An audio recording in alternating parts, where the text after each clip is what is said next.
Hello, hello. Whoop. Sorry, I think my gain's a little too high on my microphone. Let me adjust that real quick. Hello, everyone. Welcome to my stream. Mr. Ocampo here with another live stream, live read of Things Fall Apart. We're going to be doing chapter 11 and 12 today, even though those are both incredibly long chapters. I blocked out some time. I want to knock this out all in one go. So thank you for being here. For those of you who are attending the live read, and for those of you who are watching the replay, I hope that you are, getting something out of this. Chapter 11 is coming a little bit late. Two of my classes have already discussed it in class. So they might be watching this again being like, oh, we covered this already. Well, it's because we read it in class and I learned quite a bit when I read it. So that's what we're going to be covering today. But I have not covered chapter 12 yet, so that'll be quite interesting. So let's get to it with chapter 11. A quick recap. In chapter 10, we talked about the system of justice, the Igrugu and the trial and all that. And it was another glimpse into the lies of the Igbo people. In chapter 11, it's almost as if you cram two chapters into one, because we have like a story within the main story. So we're going to be listening to like how do the Igbo people entertain themselves at night, and that's with folk tales. So we're going to read about a folk tale, and then we are also going to see what happens at night with Azima, and we are going to see some interesting actions taken by some characters, and that's hopefully going to change how we view them. It's just something to consider. So welcome, sit back. If you have any questions or you want me to clarify anything, please feel free to type in the chat any questions or revelations that you might have, any comments that the reading brings up. All right, without further ado, chapter 11. The night was impenetrably dark. The moon had been rising later and later every night, until now it was seen only at dawn. And whenever the moon forsook evening and rose at cockcrow, the nights were as black as charcoal. Azima and her mother sat on a mat on the floor after their supper of yam fufu and bitter leaf soup. A palm oil lamp gave out yellowish light. Without it, it would have been impossible to eat. One could not have known where one's mouth was in the darkness of that night. There was an oil lamp in all the 4 huts on Okonkwo's compound, and each hut was seen from the others looked like a soft eye of yellow half-light set in the solid massiveness of night. So it's dark. It's really dark, and the only light in the hut is a little palm oil lamp. That's it. The world was silent, except for the shrill cry of insects, which was part of the night, and the sound of wooden mortar and pestle as Nwayeke pounded her fufu. Nwayeke lived 4 compounds away, and she was notorious for her late cooking. Every woman in the neighborhood knew the sound of Nwayeke's mortar and pestle. It was also part of the night. Hey, Ahmed, welcome to the stream. Dude, you're done with Things Fall Apart. Didn't you read this last year or something? Well, I'm glad that you tuned in. Hello, I hope you have been well. Okay, so I I don't know who else is like this, but I am like Noyeke. I do all of my work at night, so it kind of gets annoying. But hey, there are night owls and there are morning people. I don't know what you call them. I don't know. But it looks like the only things that you hear in the night are the sounds of the insects and Noyeke's mortar and pestle. And the other things are people telling stories in their huts.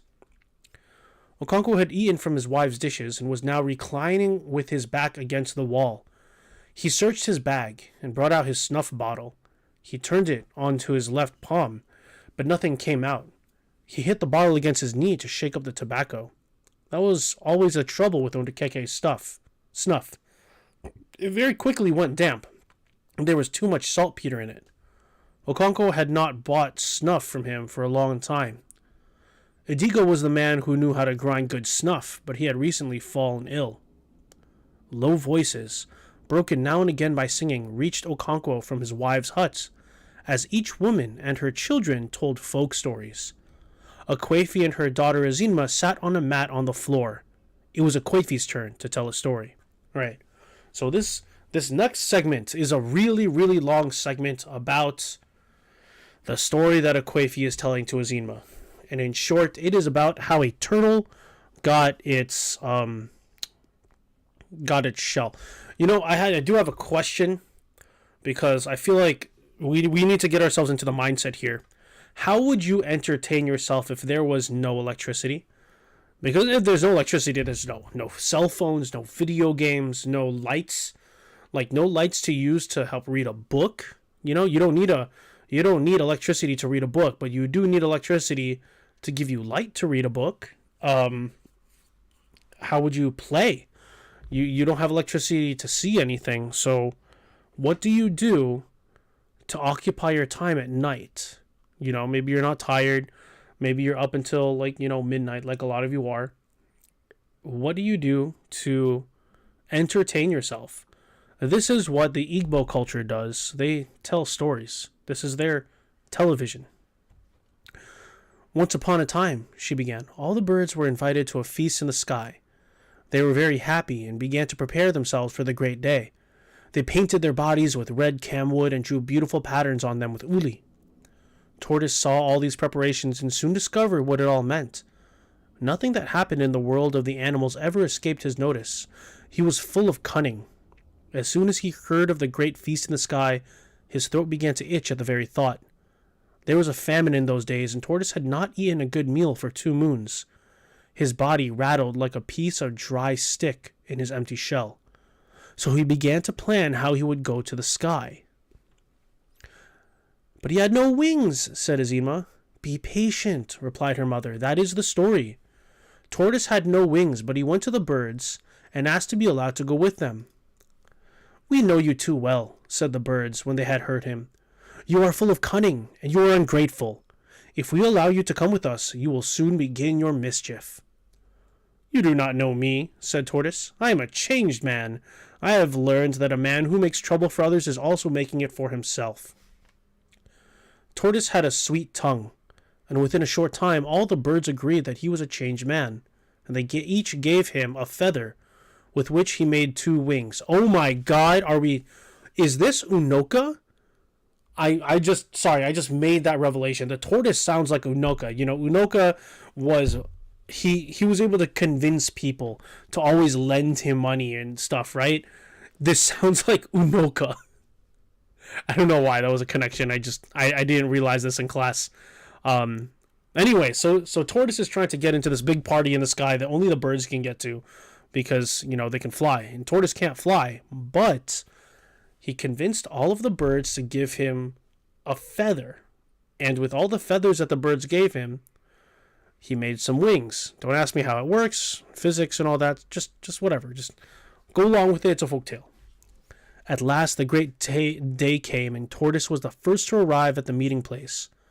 When all the birds had gathered together, they set off in a body. Tortoise was very happy and voluble as he flew among the birds, and he was soon chosen as the man to speak for the party because he was a great orator. There is one important thing. Sorry.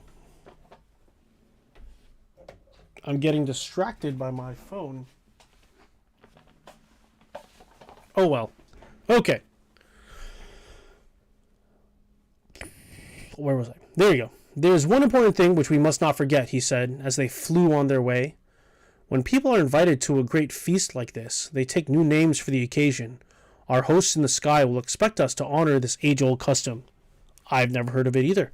None of the birds had heard of this custom, but they knew that Tortoise, in spite of his failings in other directions, was a widely traveled man who knew the customs of different peoples. And so, they each took a new name. When they had all taken, Tortoise also took one. He was to be called All of You. At last the party arrived in the sky, and their hosts were very happy to see them. Tortoise stood up in his many-colored plumage and thanked them for their invitation. His speech was so eloquent that all the birds were glad they had brought him, and nodded their heads in approval of all he said. Their hosts took him as the king of the birds, especially as he looked somewhat different from the others. After cola nuts had been presented and eaten, the people of the sky set before their guests the most delectable dishes Tortoise had ever seen or dreamed of. The soup was brought out hot from the fire and in the very pot in which he had been cooked. It was full of meat and fish.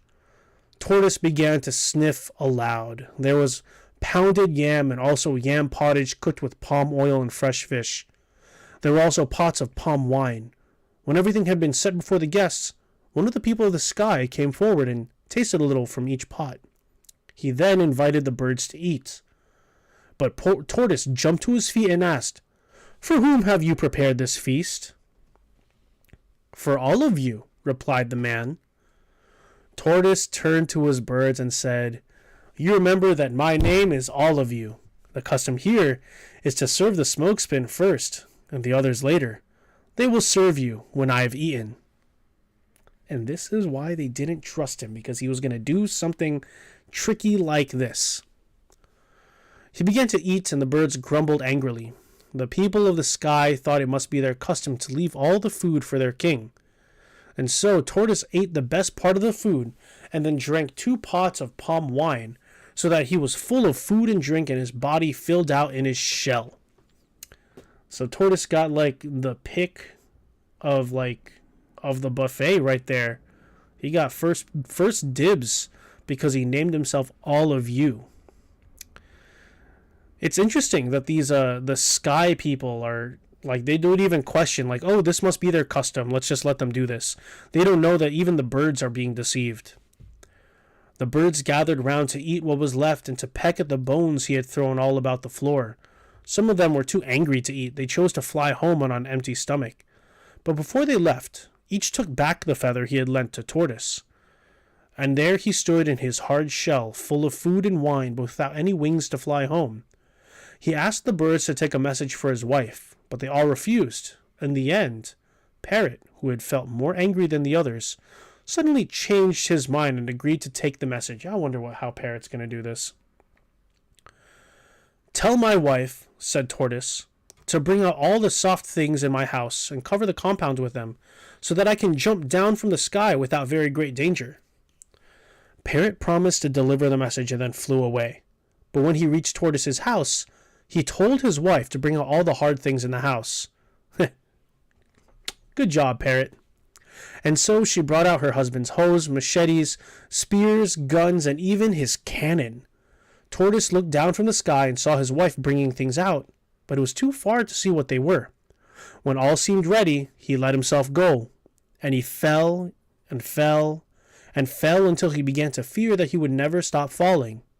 And then, like the sound of his cannon, he crashed on the compound. "Did he die?" asked Azima. "No," replied Akwafi. "His shell broke into pieces, but there was a great medicine man in the neighborhood. Tortoise's wife sent for him, and he gathered all the bits of his shell and sucked them together. That is why Tortoise's shell is not smooth." Okay, so here's a breakdown of this section here. It's a dark night, so they're telling stories, and the story is how the tortoise got a broken shell. You can see here's a picture of a tortoise, and the way that its shell, it makes it look like it's a bunch of pieces of pottery put together and glued together, right?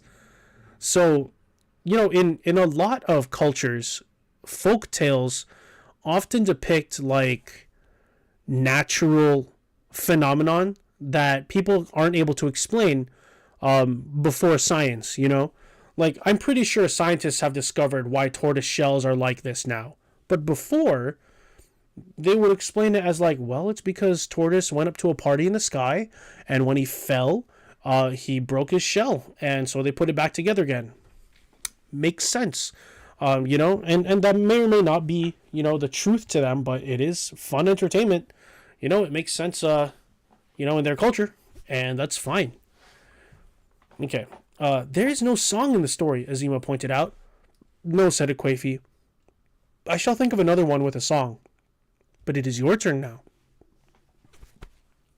Once upon a time, Azima began, Tortoise and Cat went to wrestle against yams. No, that is not the beginning. Once upon a time, there was a great famine in the land of animals. Everybody was lean except Cat, who was fat, and whose body shone as if oil was rubbed on it. She broke off because at that very moment a loud and high-pitched voice broke the outer silence of the night. It was Chielo, the priestess of Agbala, prophesizing. There was nothing new in that. Once in a while, Chielo was possessed by the spirit of her god, and she began to prophesy.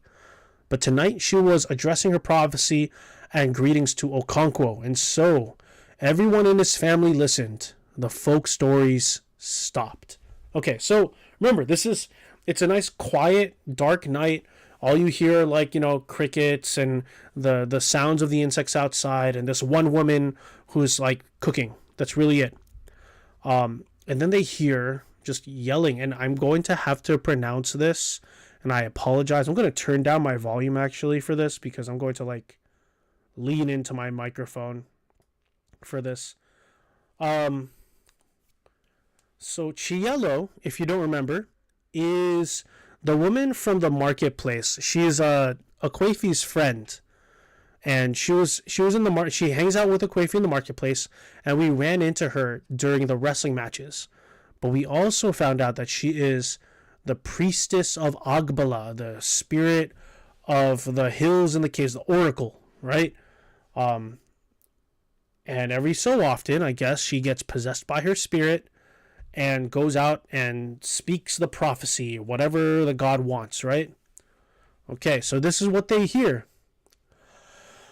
Agbalado! Agbalakenyo! Came the voice, like a sharp knife cutting through the night. Okonkwo! Agbala ekme jio! Agbala cholu ifuadaya zimao! At the mention of Azima's name, Akwafi jerked her head sharply, like an animal that had sniffed death in the air. Her heart jumped painfully within her. Remember, Azima is the daughter who, survived. She's the one out of 10 kids that decided to stay with Akwafi. So Akwafi is super overprotective. The priestess screamed. Wait, no. Here we go. The priestess had now reached Okonkwo's compound and was talking with him outside his hut. She was saying again and again that Agbala wanted to see his daughter Azima.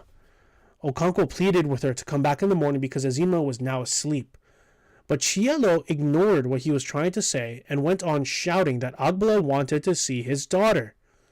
Her voice was as clear as metal, and Okonkwo's women and children heard from their huts all that she said. Okonkwo was still pleading that the girl had been ill of late and was asleep. Whoa. Pause right there. Okonkwo was pleading. So let's break down the word pleading here. Pleading is like begging, please, don't, she's asleep, just leave her alone, she's been sick and we just want her to rest.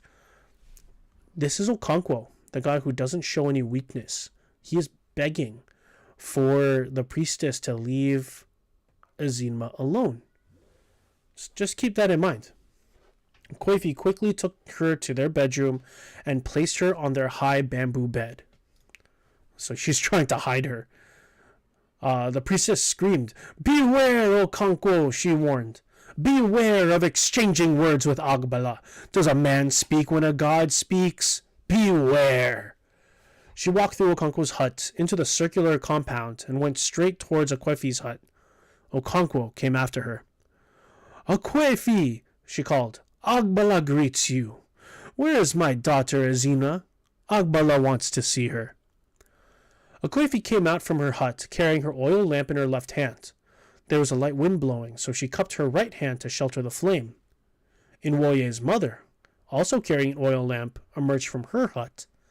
The children stood in the darkness outside their hut, watching the strange event. Okonkwo's youngest wife also came out and joined the others. So the entire family is awake, and they want to know what's going on. Where does Agbala want to see her? Akwefi asked. Where else but in his house in the hills and the caves, replied the priestess. I will come with you too, Akwefi said firmly. Tufia al, the priestess cursed, her voice cracking like the angry bark of thunder in the dry season. How dare you, woman, to go before the mighty Agbala of your own accord? Beware, woman, lest he strike you in his anger. Bring me my daughter. Akwefi went into her hut and came out again with Azima. Come, my daughter, said the priestess. I shall carry you on my back. A baby on its mother's back does not know the way is long. Azima began to cry. She was used to Chielo calling her my daughter, but it was a different Chielo she saw now in the yellow half-light. Don't cry, my daughter, said the priestess, lest Agbala be angry with you. Don't cry, said Akwefi. She will bring you back very soon, and I shall give you some fish to eat. She went into the hut again and brought down the smoke-black basket in which she kept her dried fish and other ingredients for cooking soup.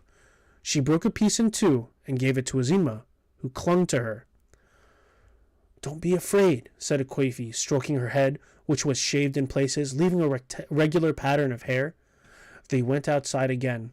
The priestess bent down on one knee, and Azima climbed on her back, her left palm closed on her fish, and her eyes gleaming with tears. Agbala do! Agbala keneo!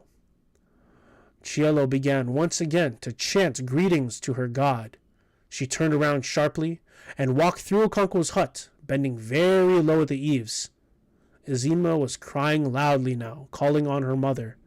The two voices disappeared into the thick darkness. A strange and sudden weakness descended on Akwefi as she stood gazing in the direction of the voices, like a hen whose only chick has been carried away by a kite. Azima's voice soon faded away, and only Chielo was heard moving further and further away into the distance. Okay, so the last time that we saw one of Okonkwo's kids being told they had to leave because it was the will of the oracle, that kid never came back. Remember, that was Ikemefuna. You know, the oracle decreed that it is time for Ikemefuna to leave the village. And so Ikemefuna was led away and he was murdered. So, unsurprisingly, if I were Akwefi, I would be freaking out right now because the priestess of the oracle that ordered the murder is basically taking her daughter away. And she knows that her daughter is also like, you know, a former, God, what was it called? The demon child? I forget what they were called, but, you know, Azima is one of those kids. So maybe I should be afraid for her, right? Why do you stand there as though she has been kidnapped? Asked Okonkwo as he went back to his hut. She will bring her back soon, Nwoye's mother said. But Akwefi did not hear these consolations. She stood for a while, and then, all of a sudden, made up her mind. She hurried through Okonkwo's hut and went outside. Where are you going? He asked. I am following Chielo, she replied, and disappeared in the darkness. Okonkwo cleared his throat and brought out his snuff bottle from the goatskin bag by his side. So Okonkwo just went back into his hut. No big deal. She'll come back. She wasn't kidnapped, right? Even though I think he might have been kidnapped. Okay? So Chielo kidnaps Azima. The priestess's voice was already growing faint in the distance.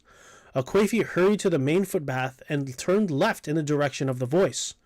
Her eyes were useless to her in the darkness, but she picked her way easily on the sandy footpath hedged on either side by branches and damp leaves. She began to run, holding her breasts with her hands to stop them flapping noisily against her body. She hit her left foot against an outcropped root, and terror seized her. It was an ill omen. She ran faster. But Cielo's voice was still a long way away. Had she been running too? How could she go so fast with Azima on her back? Although the night was cool, Akwefi was beginning to feel hot from her running. She continually ran into the luxuriant weeds and creepers that walled in the path. Once she tripped up and fell. Only then did she realize with a start that Cielo had stopped her chanting. Her heart beat violently and she stood still.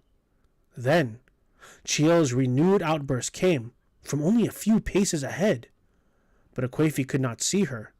She shut her eyes for a while and opened them again in an effort to see, but it was useless.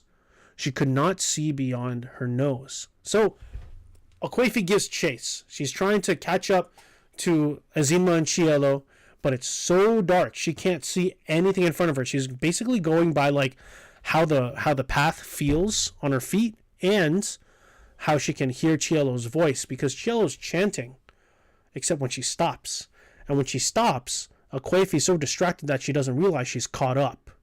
So she's caught up, but she still doesn't want to be noticed. There were no stars in the sky because there was a rain cloud. Fireflies went about with their tiny green lamps, which only made the darkness more profound. Between Cielo's outbursts, the night was alive with a shrill tremor of forest insects woven into the darkness. Agbalado! Agbalakeneo! Akwefi trudged behind, neither getting too near nor keeping too far back. She thought they must be going towards the sacred cave. Now that she walked slowly, she had time to think. What would she do when they got to the cave? She would not dare to enter. She would wait at the mouth all alone in that fearful place. She thought of all the terrors of the night. She remembered that night long ago when she had seen Ogbu Agali Odu, one of those evil essences loosed upon the world by the potent medicines which the tribe had made in the distant past against its enemies, but had now forgotten how to control. Akwefi had been returning from the stream with her mother on a dark night like this, when they saw its glow as it flew in their direction. They had thrown down their water pots and lain by the roadside, expecting the sinister light to descend on them and kill them. That was the only time Akwefi ever saw Ogbu Agali Odu. But although it had happened so long ago, her blood still ran cold whenever she remembered that night. The priestess's voice came at longer intervals now, but its vigor was undiminished. The air was cool and damp with dew. Azima sneezed. Akwefi muttered, "Life to you." At the same time, the priestess also said, "Life to you, my daughter." Azima's voice from the darkness warmed her mother's heart. She trudged slowly along. And then the priestess screamed, "Somebody is walking behind me," she said. "Whether you are a spirit or man, may Agbala shave your head with a blunt razor. May he twist your neck until you see your heels." Go ahead. Try looking at your heels. Like just turn your neck and look at the heels of your feet. You will break your neck. All right. If you're trying to be sneaky, you don't want the person that you're following to notice you, why would you say "bless you" when you hear someone sneeze? Like, I know it's automatic, for all of us to, like, when you hear someone sneeze, it's kind of like it's courtesy and it's automatic for us to say "bless you," right?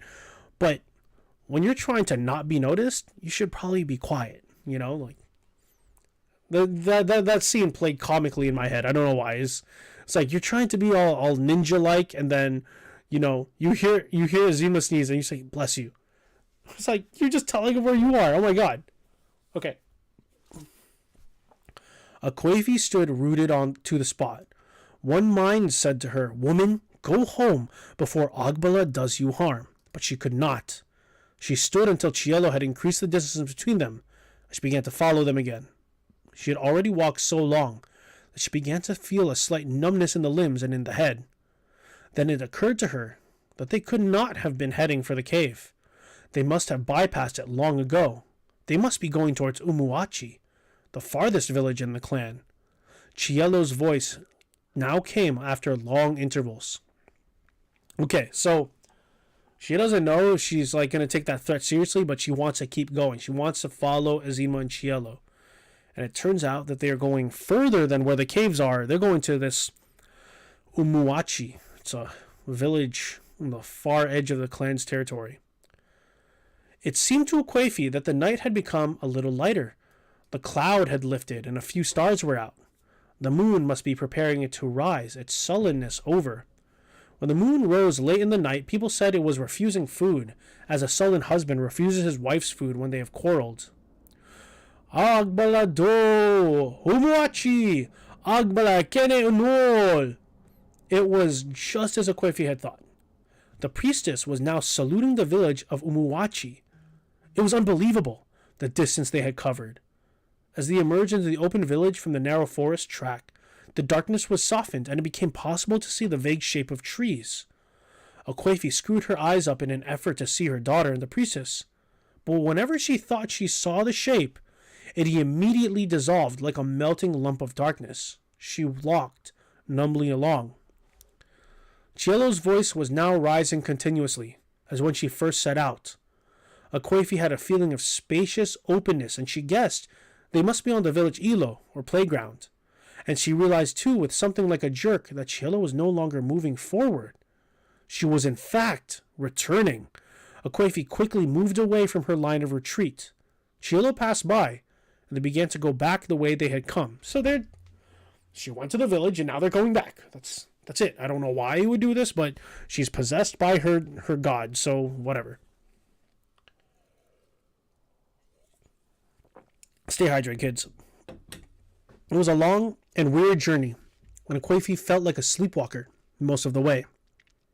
The moon was definitely rising, and although it had not yet appeared on the sky, its light had already melted down the darkness. Okwefi could now discern the figure of the priestess and her burden.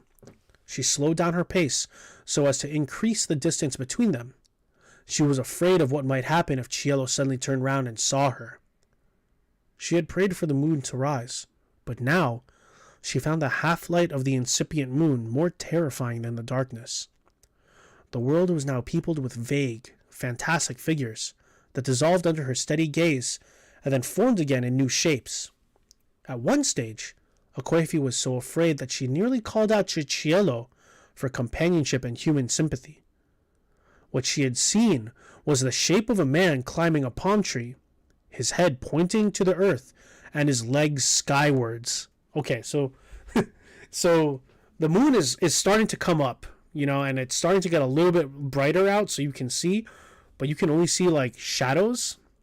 And that's freaky because then your mind plays tricks on you.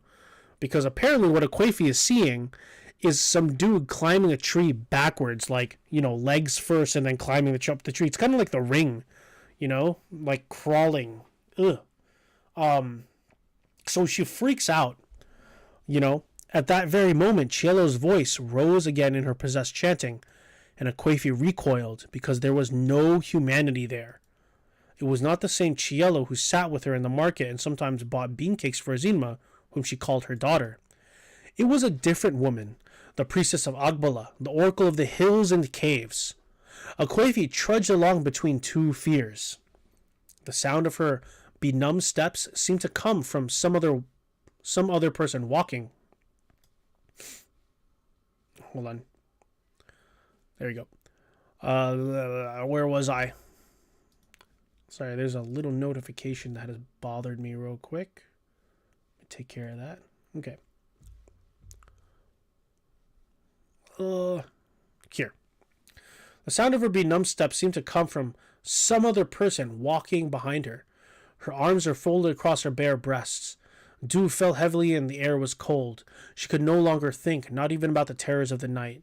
She just jogged along in a half-sleep, only waking to full life when Chielo sang.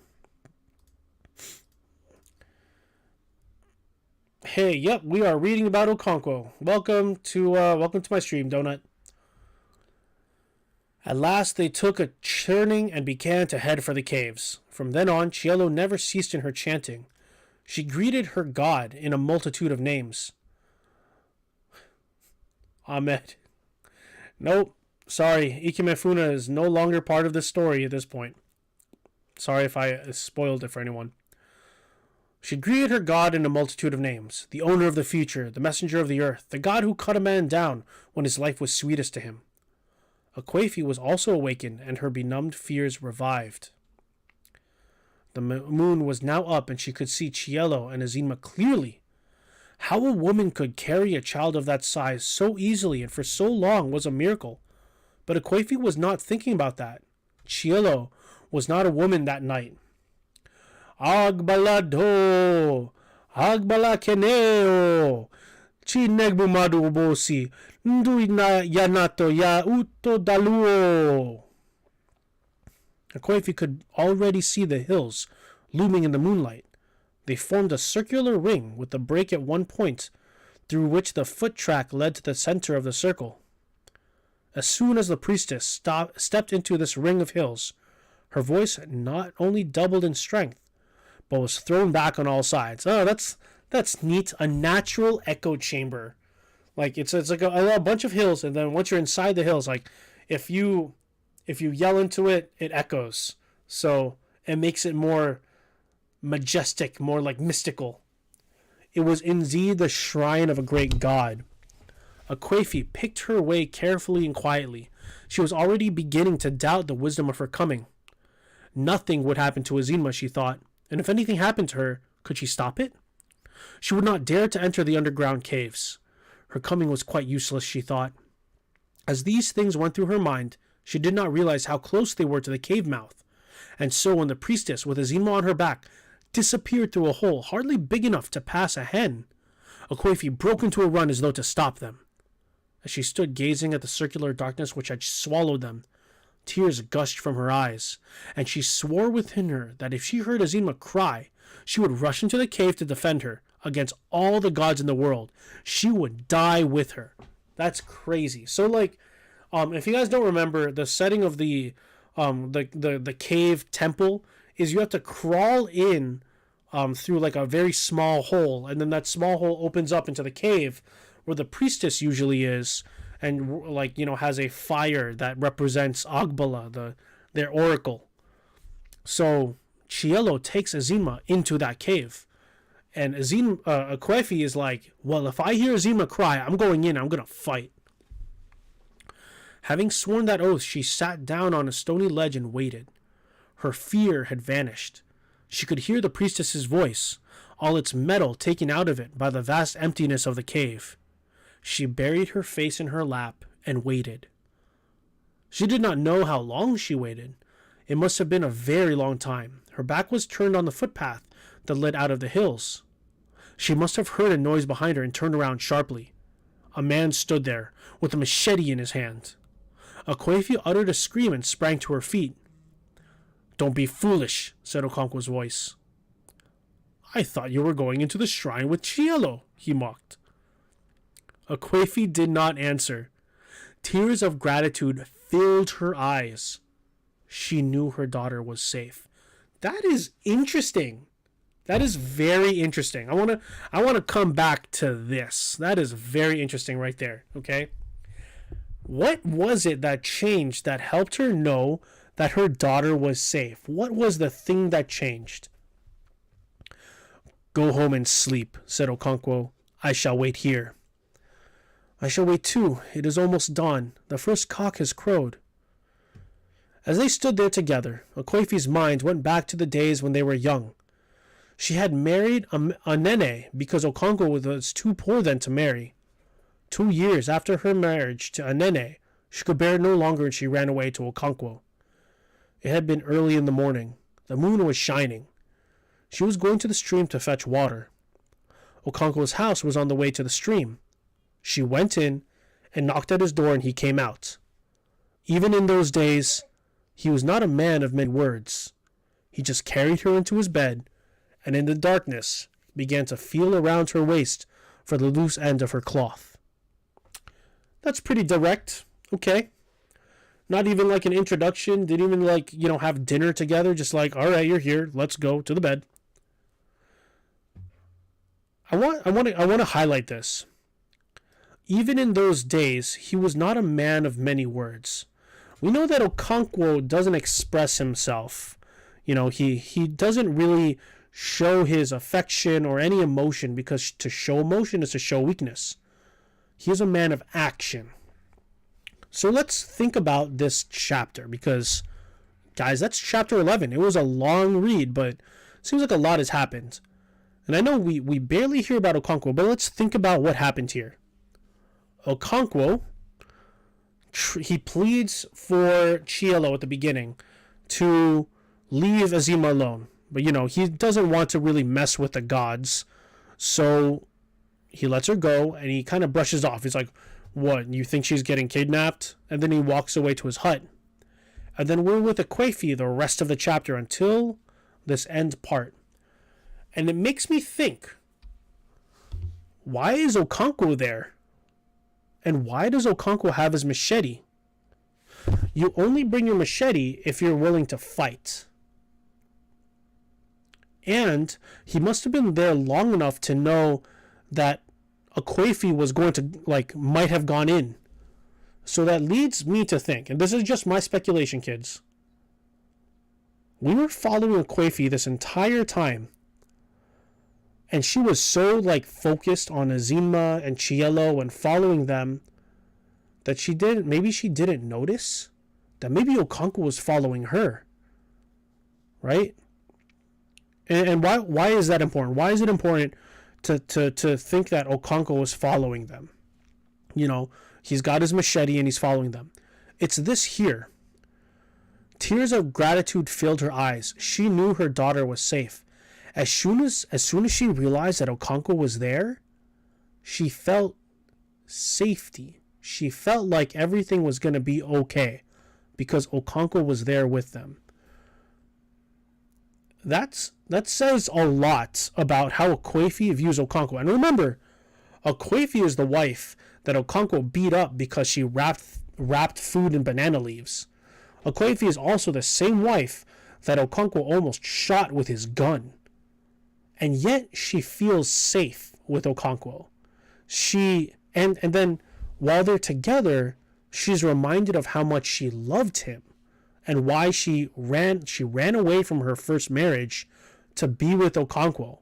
And he's not like a guy who flirted with her and tried to sweep her off her feet. No, he literally picked her off her feet and took her to his bed, and she let it happen. She really loves Okonkwo and she believes in him. So that tells us a lot about Okonkwo's character. Okonkwo is not a man of words. He's a man of actions. And his actions, based on this chapter, kind of contradict what we've been talking about, what we think about Okonkwo. It's more like he's not just this violent and angry dude. He has a heart. He does care about his family. It's just that the way he shows it is, usually wrapped up in violence. And maybe their culture allows that, He's a strong guy. And when he shows up with a machete, his wife knows that they're going to be okay. That's pretty powerful. And the fact that, think about it. He faked brushing it off, I think, because, to show affection, to show worry is a sign of weakness. Instead, he took action. He decided to follow them, just like Akwefi decided to follow. Except he stood way behind and he took his machete with him. I think this chapter, for me, really redeems Okonkwo. Like I know that we discussed in previous chapters how he must be this terrible guy because he abuses his wife. But if we compare Okonkwo to the guy in the last chapter, the one who legit, beat his wife to the point where she had, an abortion, Okonkwo doesn't seem that bad. Maybe in his head, Okonkwo is just, enacting discipline. Yeah, he flies off the handle. He could definitely use a couple of, anger management classes, but I think there's a very human side to Okonkwo that we have to acknowledge. He does care about his family. And I think this chapter, really shows it. There's some other things in this chapter that I want to talk about as well. Let's see.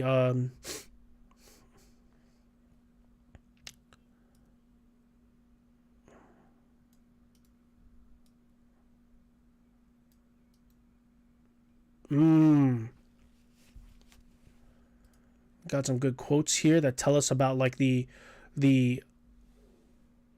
effect of like Chielo's appearance.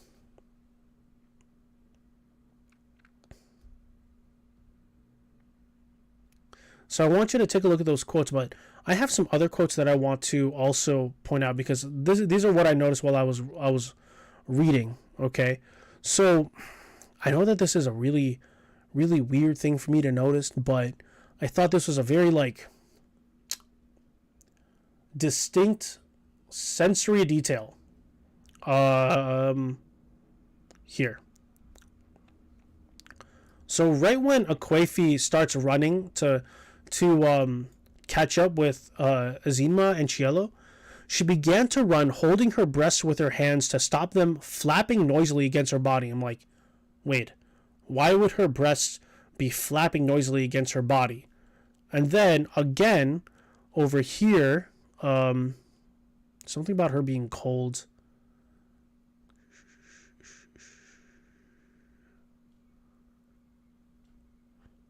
Here.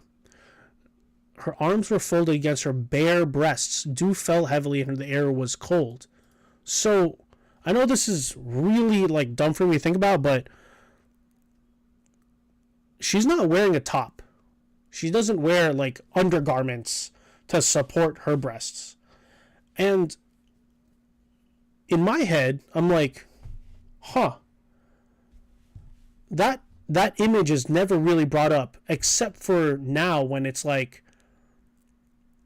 it actually like affects the story. Like she's cold or like she's running, so she has to like hold them, right? In this culture, it tells me that the women don't have to like cover their breasts or like wear undergarments for their top halves. You know, we heard about undergarments for men. It's basically like a thin piece of cloth that's wrapped around their waist and then like holds their junk in place and then wraps like underneath their legs, right? We saw that with the in I think it was 2 chapters ago with the medicine man, the guy who like helps free Azima from the demon child. So in this culture, it seems like the women don't wear a bra or like any shirts or anything. But in our culture, ooh, big no-no, right? What does that say about our culture? What does that say? Like, what does their culture say about our culture? We see that as like a private part that needs to be protected, yeah? So I think like based off of this analysis, our culture sexualizes the human body. That doesn't need to be sexualized, you know? Like that is not a part of like the act of, you know, sex. So why does that matter? Right? So in their culture, it's not sexualized. And I think the author takes it a step further by never addressing that. It's like, yeah, this is normal.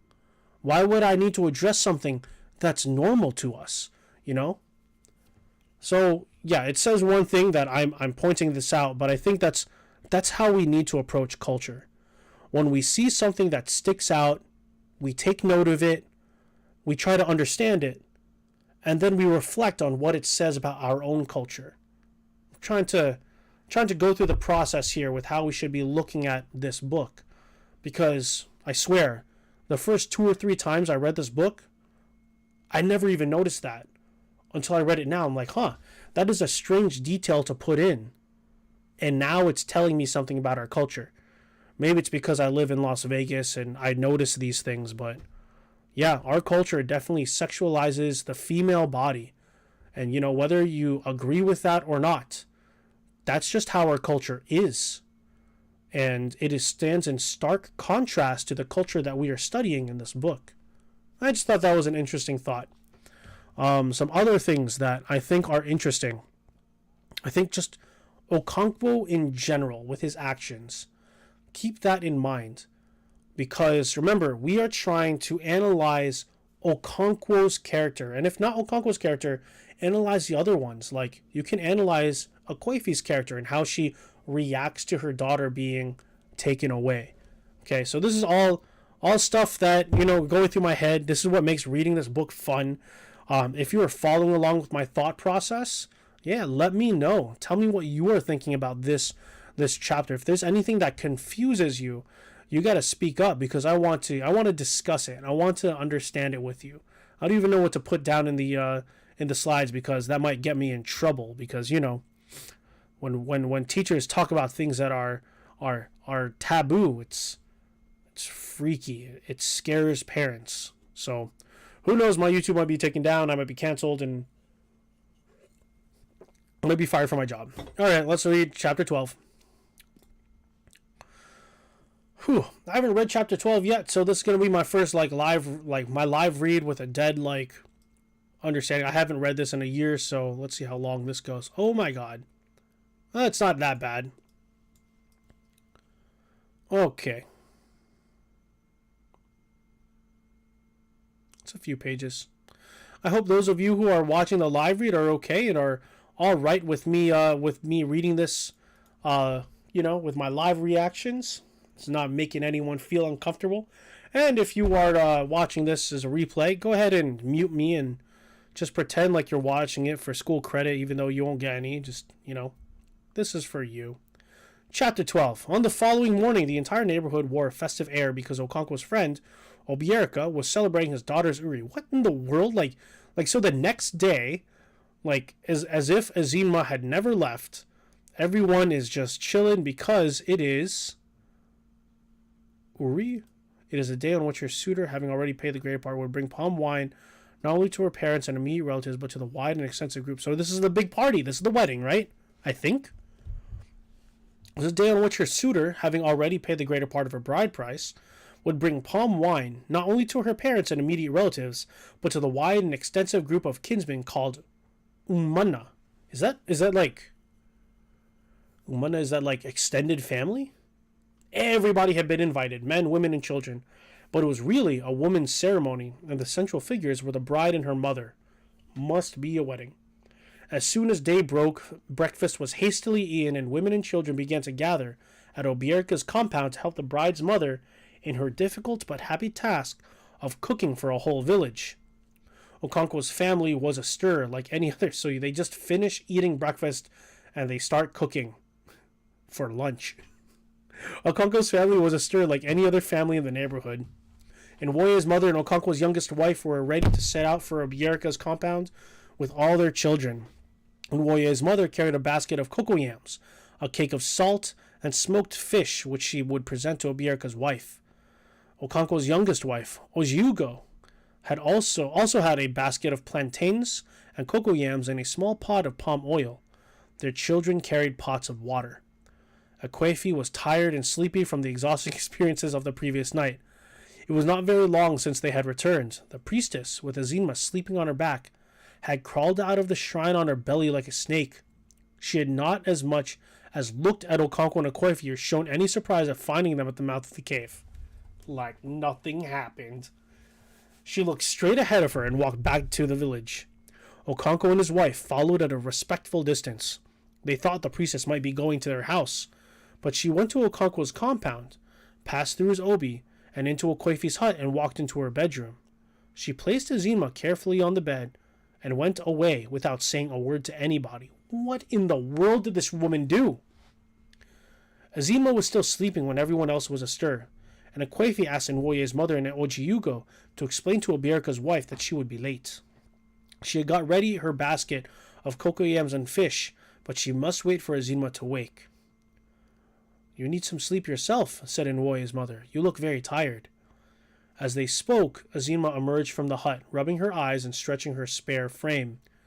She saw the other children with their water pots and remembered that they were going to fetch water for Obierka's wife. She went back to the hut and brought her pot. "Have you slept enough?" asked her mother. "Yes," she replied. "Let us go." Not before you have had your breakfast, said Akwefi, and she went into her hut to warm the vegetable soup she had cooked last night. We shall be going, said Nwoye's mother. I will tell Obiera's wife that you are coming later. And so they all went to help Obiera's wife, Nwoye's mother with her 4 children, and Ojiugo with her 2. As they trooped through Okonkwo's obi, he asked, Who will prepare my afternoon meal? I shall return to do it, said Ojiugo. Okonkwo was feeling tired and sleepy, for although nobody else knew it, he had not slept at all last night. He had felt very anxious but did not show. I was right! I knew it! I knew it! He had felt very anxious, but he did not show it. True to character, Okonkwo doesn't show any emotion because emotion is for weak people. When Akwefi had followed the priestess, he had allowed what he regarded as a reasonable and, oh my god, a reasonable and manly interval to pass, and then gone with his machete to the shrine where he thought they must be. It was only when he had got there that it occurred to him that the priestess might have chosen to go round the villages first. Okonkwo had returned home and sat waiting. When he thought he had waited long enough, he again returned to the shrine. Okay, so I was wrong. He didn't follow Akwefi all the way, but he did go out almost immediately to find them. When he thought he had waited long enough, he again returned to the shrine, but the hills and the caves were silent as death. It was only on his 4th trip that he had found Akwefi, and by then he had become gravely worried. Oh my god! Okonkwo! Sorry, I really love Okonkwo's character. You don't understand. It's hard to figure him out. It really is. I still can't tell if he's, in my head, a good father or not. This is telling me that he's a good dad. He's worried. A good father worries about their kids. Reasonably. Obiera's compound was as busy as an anthill. Temporary cooking tripods were erected on every available space by bringing together 3 blocks of sun-dried earth and making a fire in their midst. Cooking pots went up and down the tripods, and fufu was pounded in 100 wooden mortars. Some of the women cooked the yams and the cassava, and others prepared vegetable soup. Young men pounded the fufu or split firewood. The children made endless trips to the stream. 3 young men helped Obiera to slaughter the 2 goats with which the soup was made. They were very fat goats, but the fattest of all was tethered to a peg near the wall of the compound, and was as big as a small cow. Obiera had sent one of his relatives all the way to Umuike to buy that goat. It was the one he would present alive to his in-laws. The market of Umuike is a wonderful place, said the young man who had been sent by Obiera to buy the giant goat. There are so many people on it that if you threw up a grain of sand, it would not find a way to fall to earth again. It is the result of a great medicine, said Obiera. The people of Umuike wanted their market to grow and swallow up the markets of their neighbors. Ooh, capitalism. So they made a powerful medicine. Every market day, before the first cockcrow, the medicine stands on the market ground in the shape of an old woman with a fan. With this magic fan, she beckons to all the neighboring clans. She beckons in front of her and behind her, to her right and to her left. Hey, Kratos, what's up? Welcome to my live stream. We are halfway, I think, through chapter 12. You missed, or I don't know if you missed it or not, but we did. It sounds funky.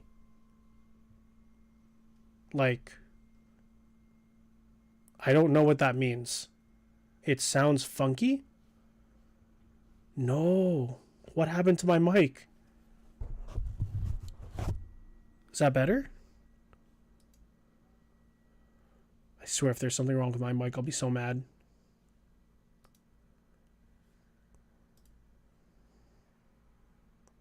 Did I fix it?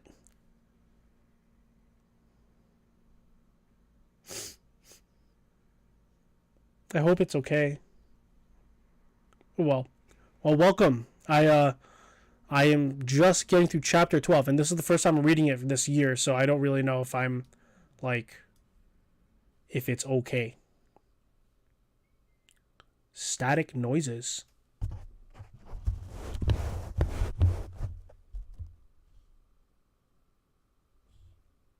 Okay, cool.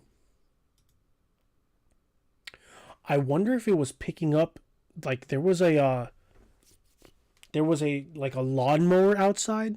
That might have been it, because I was listening to, I heard a lawnmower outside. That's annoying. Okay, so anyways, oh God, where was I?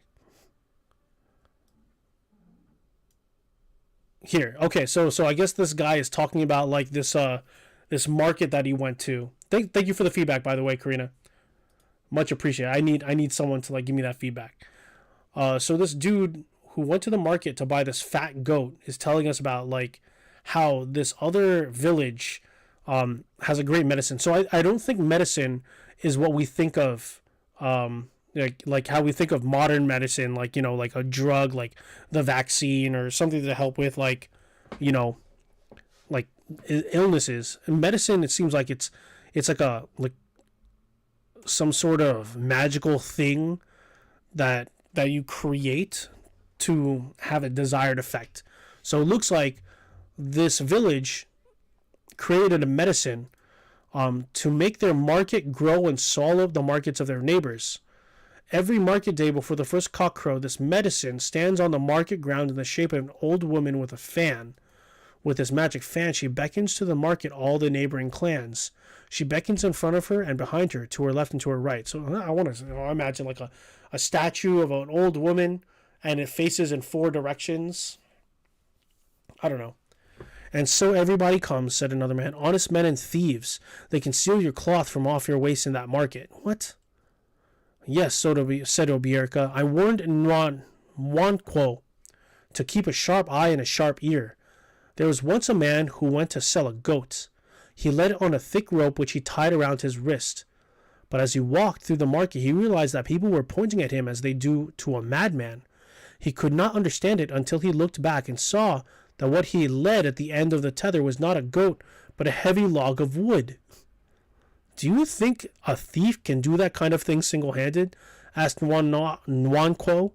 No, said Obierka. They use medicine. Okay. I feel like I need to add to this. No, that's not the slide that I want.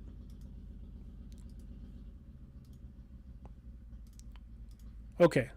So what have we covered so far? So, let's see. No. The aftermath of Ezinma's adventure. Let's title it that. Okay. So Ezinma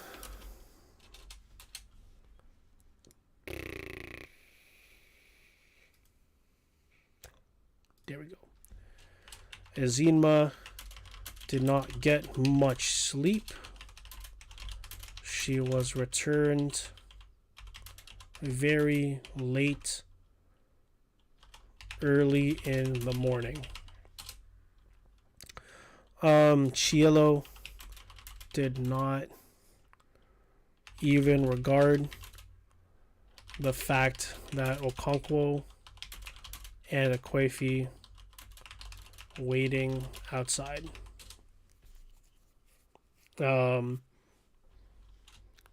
Akwefi didn't get any sleep. Okonkwo didn't get any sleep either. He went to the cave 4 times with his machete. And there was a line. He waited a manly amount of time. Like such an interesting thing.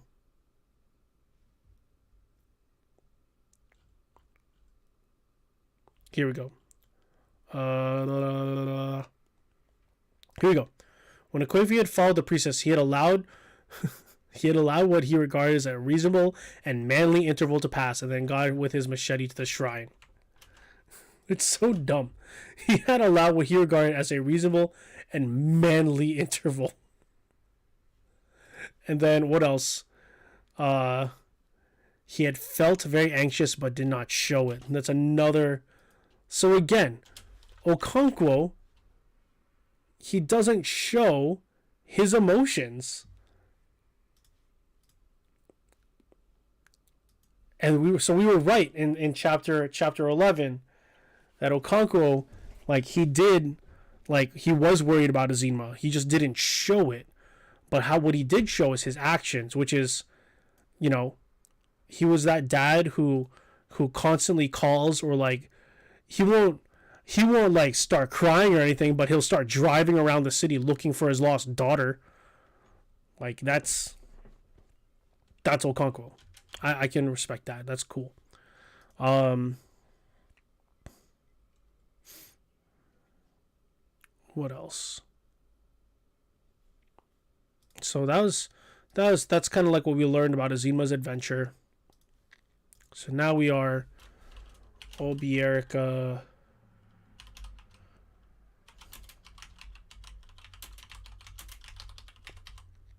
We're not even married. This is like the reception party. So everyone in the village helps to cook food for the entire village. That's all we're talking about right now. That's it. And like, everything is just details. Okay.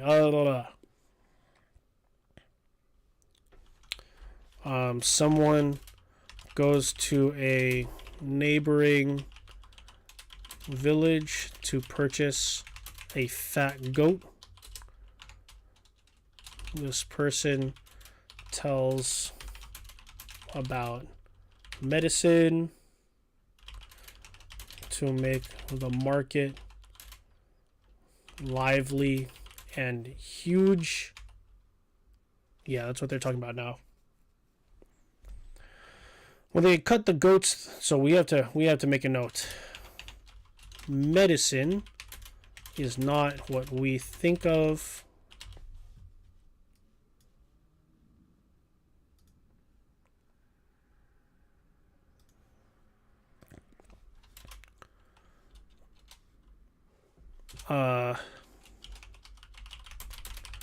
Medicine in the Igbo culture is something created to have a desired effect. Well, I guess in that regard, it's the same as a medicine. Like, a medicine for us is like we put things together to, like, help cure a disease or something. But for them, it's like we help put something together to increase our prosperity. That's such a weird way to, like, compare it. Anyways, when they cut their goats' throats and collected the blood in a bowl, they held them over an open fire to burn off the hair, and the smell of burning hair blended with the smell of cooking. Then they washed them and cut them up for the women who prepared the soup. All this anthill activity was going smoothly when a sudden interruption came. It was a cry in the distance. Oji odu aru ijijio. I have no idea what I'm doing. The one that uses its tail to drive flies away. Every woman immediately abandoned whatever she was doing and rushed out in the direction of the cry. We cannot all rush out like that, leaving what we are cooking to burn in the fire, shouted Chielo the priestess. 3 or 4 of us should stay behind. What is Chielo doing? She's like, normal again. It is true, said another woman. We will allow 3 or 4 women to stay behind. 5 women stayed behind to look after the cooking pots, and all the rest rushed away to see the cow that had been let loose. What? When they saw it, they drove it back to its owner, who at once paid the heavy fine which the village imposed on anyone whose cow was let loose on his neighbor's crops. When the women had exacted the penalty, they checked among themselves to see if any women had failed to come out when the cry had been raised. Okay, wait. The one that uses its tail to drive flies away. Is that... So this is the, like, help me, my cow has gotten loose? What? So... Okay. So basically, if I'm understanding this right, someone yelled out, help, my cow has gotten loose. And all of the women are like, we need to help get this cow back. So they all run out. And I guess this is a normal occurrence because they have a rule here that if you let your cow get loose, you have to pay a fine. I'm laughing because it's completely outside of my scope of culture. But now that I realize it, like, I mean, we do the same thing. Why do we have freaking fire drills? It's the same thing, you know? Or like, God, what is a comparable instance of this?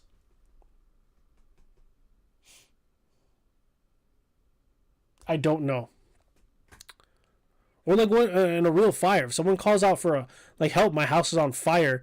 Like I'm sure, like while you're waiting for the fire, the firefighters to show up, you start like helping to put out the fire, so everyone is pitching in. But it looks like they have a system. Where is Mugbogo? Asked one of them. She is ill in bed, said Mugbogo's next door neighbor. She has Iba. Oh, that's Iba. We know that. That's fever. That's what Azima had that Okonkwo made that Vicks vapor rub with. The only other person is Undenko, said another woman, and her child is not 28 days yet. Those women whom Abierka's wife had not asked to help her with the cooking returned to their homes, and the rest went back, in a body, to Obierka's compound. Whose cow was it? Asked the woman who had been allowed to stay behind. It was my husband's, said Eze Lagbo. One of the young children had opened the gate of the cowshed. Early in the afternoon, the first 2 pots of palm wine arrived from Obierka's in-laws. They were duly presented to the women, who drank a cup or 2 each to help them in their cooking. Some of it also went to the bride and her attendant maidens, who were putting the last delicate touches of razor to her coiffure and camwood on her smooth skin. Then the heat of the sun began to soften. Obierka's son Maduka took a long broom and swept the ground in front of his father's obi. And as if they had been waiting for that, Obierka's relatives and friends began to arrive. Every man with his goatskin bag hung on one shoulder and a rolled goatskin mat under his arm. Some of them were accompanied by their sons bearing carved wooden stools. Okonkwo was one of them. They sat in a half circle and began to talk of many things. It would not be long before the suitors came. Hey, no worries, Karina. I'm glad that you're back. You missed out on the great cow chase, I guess. Okonkwo brought out his snuff bottle and offered it to Ogbuefi, Azenwa, who sat next to him. Azenwa took it, tapped it on his kneecap, rubbed his left palm on his body to dry before tipping a little snuff into it. His actions were deliberate, and he spoke as if he performed them. Hey, if you need a recap, just let me know, all right? I hope our in-laws will bring many pots of wine. Although they come from a village that is known for being close-fisted, they ought to know that Akueke is the bride for a king. Akueke is the daughter that's being married. They dare not bring fewer than 30 pots, said Okonkwo. I shall tell them my mind if they do. At that moment, Obierka's son, Maduka, led out the giant goat from the inner compound for his father's relatives to see. They all admired it, and said that that was the way things should be done. The goat was then led back to the inner compound. Very soon after, the in-laws began to arrive. Young men and boys in single file, each carrying a pot of wine, came first. Obierka's relatives counted the pots as they came. 20, 25. There was a long break, and the hosts looked at each other as if to say, I told you. Then more pots came. 30, 35, 40, 45. The host nodded in approval and seemed to say, now they're behaving like men. Oh my God, they're so judgmental. My God. Altogether, there were 50 pots of wine. After the pot bearers came, Ibe, the suitor, and the elders of his family. They sat in the half moon, thus completing a circle with their hosts. So that's cool. So the hosts sit in half moon, and then the guests sit in the other half moon, completing a full circle around wherever the heck they're sitting. That's pretty cool. The pots of wine stood in their midst. Then the bride, her mother, and half a dozen other women and girls emerged from the inner compound and went around the circle, shaking hands with all. The bride's mother led the way, followed by the bride and the other women. The married women wore their best cloths, and the girls wore red and black waist beads and anklets of brass. When the women retired, Obierka presented kola nuts to his in-laws. The eldest brother broke the first one. life to all of us, he said as he broke it, and let there be friendship between your family and ours. The crowd answered, "Hey! We are giving you our daughter today. She will be a good wife to you. She will bear you 9 sons like the mother of our town. Hey!" The oldest man in the camp of the visitors replied, "It will be good for you, and it will be good for us. Hey! This is not the first time my people have come to marry your daughter. My mother was one of you. Hey! And this will not be the last, because you understand us and we understand you. We are a great family. Hey! Prosperous men and great warriors." He looked in the direction of Okonkwo. "Your daughter will bear us sons like you." Oh, that's cool. They had a nod to Okonkwo. It's like, you're strong. Hey! The kola was eaten, and the drinking of palm wine began. Groups of 4 or 5 men sat around with a pot in their midst. As the evening wore on, food was presented to the guests. There were huge bowls of fufu and steaming pots of soup. There were also pots of yam pottage. It was a great feast. As night fell, burning torches were set on wooden tripods, and the young men raised a song. The elders sat in a big circle, and the singers went round singing each man's praise as they came before him. They had something to say for every man. Some were great farmers, some were orators who spoke for the clan. Okonkwo was the greatest wrestler and warrior alive. When they had gone round the circle, they settled down in the circle, and girls came from the inner compound to dance. At first, the bride was not among them, but when she finally appeared holding a cock in her right hand, a loud cheer rose from the crowd. All the other dancers made way for her.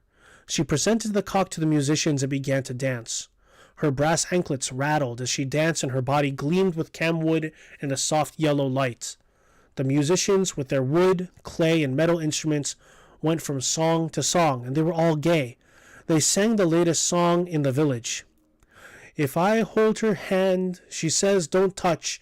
If I hold her foot, she says don't touch. But when I hold her waist beads, she pretends not to know." I'm sorry, I have no idea how to sing that song. Whatever. The night was already far spent when the guests rose to go, taking their bride home to spend 7 market weeks with her suitor's family. They sang songs as they went, and on their way, they paid short courtesy visits to prominent men like Okonkwo before they finally left for their village. Okonkwo made a present of 2 cocks to them.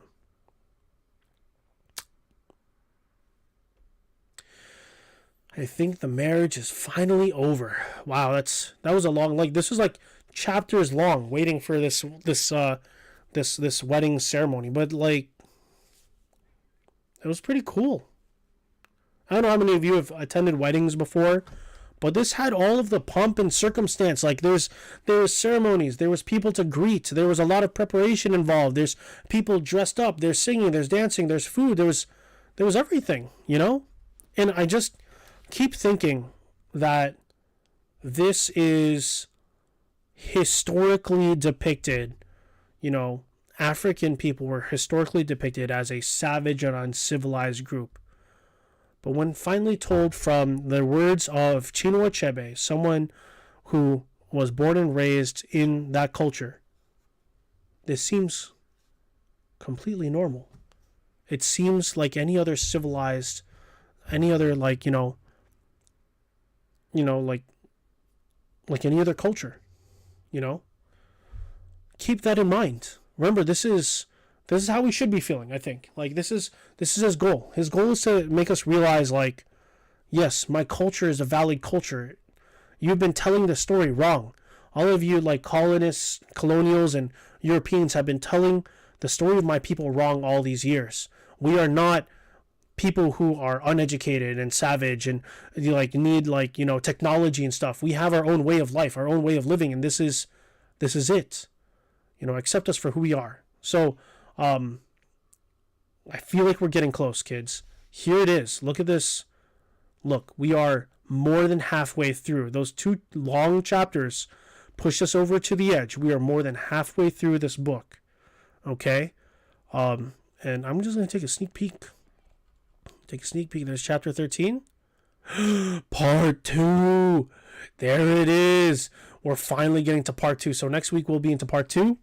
I hope that those of you who are watching this replay have a lot of thoughts for me, can share, maybe in class what they think. But I'm really excited about what's going to happen next. I don't know what it is. Like, I feel like we've been living with this culture for a few months now, and we're getting to know Okonkwo and the rest of the people of the Igbo village. What could possibly go wrong? So I hope that you're excited. I think I should be able to do a live read either this Wednesday or as normal this Friday, even though at this point I don't even know if it's normal anymore. This Friday, I can't wait to do a live read of next week's chapter 13 and 14, because we get into part 2 of our story. But I hope that you are all enjoying this. If anything, if you don't learn anything about compare and contrast, about culture or whatever, I hope you at least enjoy learning about these characters and going living their lives and thinking about what their lives are like in comparison to our own. Each story has the opportunity to tell, an adventure and a perspective, and I hope that you're getting it. If you're not, I apologize. I'm not doing my job as a teacher, but if you have any questions or you're like, I want to understand this more, please let me know. I want to present this in a way that is relatable, understandable, and it's not like this terrible slog of boringness, even though I'm pretty sure some of you just would rather play Call of Duty. But to each their own. I hope that you find joy in your life somehow, and for me, reading and learning culture is one of them. And with that, I will leave you. Thank you for tuning in. For those of you, I had some guests today. It was cool. I got Ahmed. Shout out to Donut and Karina. Thank you for being here. I hope that you have a great day, and I'll see you in class.